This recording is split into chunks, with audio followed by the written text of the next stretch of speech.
I'm Bruce Robert Dell, the CEO of Euclideon. In 2010, our technology appeared in most of the world's media. We had found a way to give computer graphics unlimited power. Basically, computer graphics today are made of these little flat shapes called polygons, and a lot of big companies spend a lot of money trying to have more of these little flat shapes so your graphics will look better and everything won't be quite so angular.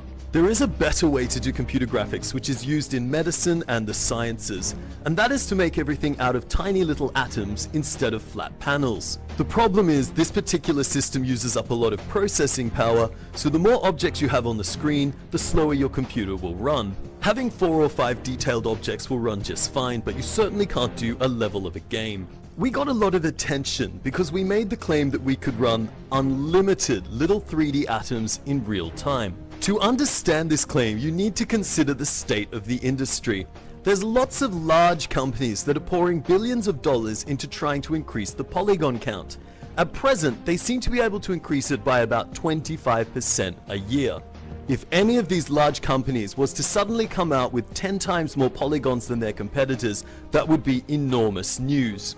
But we didn't increase the geometry count by 10 times, or 100 times, or 1,000 times. We increased it so far we could abandon polygons altogether and move to little atoms and run them in unlimited quantities.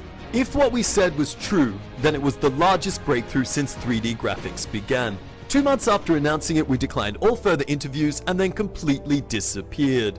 Most people said the technology was too unbelievable and was probably never real to begin with.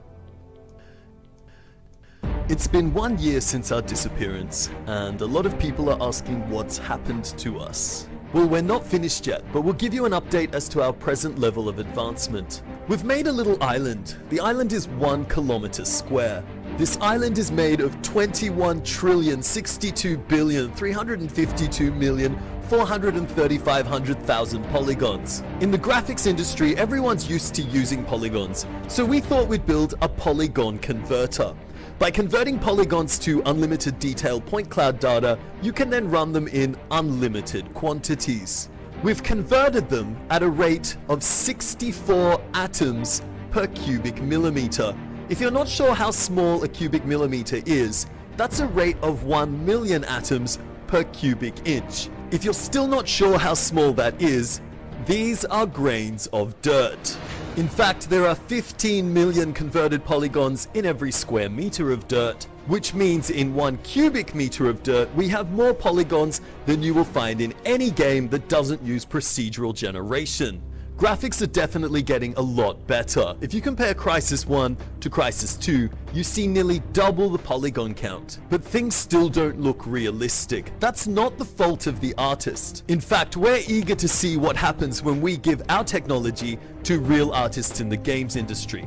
We played with it ourselves, of course, and we came up with this. But remember, we're far from the world's best artists. So it'll be very interesting to see where our technology ends up going when there's more synchronization with other players in the industry. Our polygon converter converts things straight from 3ds Max, Maya, and other 3D programs, so it's pretty much business as usual for the artist. He just has total freedom now, and there is no such thing as a polygon budget. Polygon counts are pretty low today in games. If we look at things like palm trees and then compare them to, say, a palm tree made with unlimited detail, our technology, we can see that the polygon budget was pretty restricted. So by removing that burden from artists' lives, I'm sure we'll make a few friends. As for our supporters who play games, your graphics are about to get better. Better by a factor of about 100,000 times. 100,000 is a pretty big number. Perhaps we're exaggerating, so we'll let you be the judge of that. The ground in games today consists of a very nice photo on the ground and some blades of grass sticking up from it. This is our ground in unlimited detail, and obviously even the grains of dirt, as mentioned before, are real geometry. So if you look around, the leaves, the twigs, the blades of grass, all those little groundy type things are now all real. Your game environments will also be real. When I say real, I mean made of little atoms, just like our real world. Your game environments up until now have been a bunch of tricks to deal with the low polygon budget. Things like sprites which are always facing you, or objects in the distance which are just really flat pieces of cardboard, or things like a cactus where it's very detailed on one side, but we don't want to waste polygons, so the other side looks like an octopus tentacle. Sometimes objects far away just disappear into the fog, and other times they just pop up as they swap between different models. I'm sure in the future our children will look back with amusement on these things in the same way that we look back on blocky 3-color graphics. Getting back to our island demo, I hope you will forgive the repetitious graphics. Please remember we're a technology company, we're not a games company. To have a look at a few individual items, if we look here at this rock, I hope you will permit me to say it looks rather real. That's because it is. It's actually been scanned in from the real world. Scanning technology that brings things in from the real world has existed for quite some time. The problem was what it produced was so high in geometry you could never use it in games. In the future, graphics will be divided into two categories: fiction and non-fiction. What we mean is, if I want to make Super Mario or a dragon or a unicorn, I can't go out into the forest, tranquilize them and laser scan them.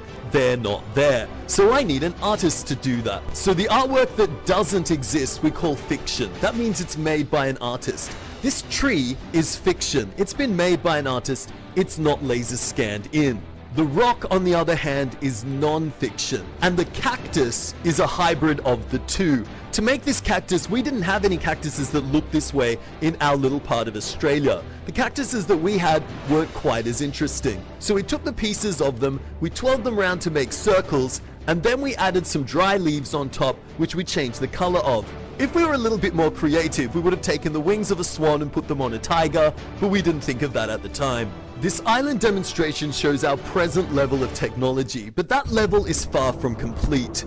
For example, at present, our island has only 2 shades of shadows. Just after we made this demonstration, we progressed to having multiple shades of shadow. So in our next demonstration, you're going to find the lighting is going to look a lot better. We're also running at 20 frames a second in software, but we have versions that are running much faster than that, which aren't quite complete yet. Some months from now, our software development kit will be complete and it will be ready to be handed over to the game's developers. Until then, we're all working as hard as we can, and we hope to produce a product that our fans and supporters will find acceptable. Thank you very much for taking the time to watch this presentation.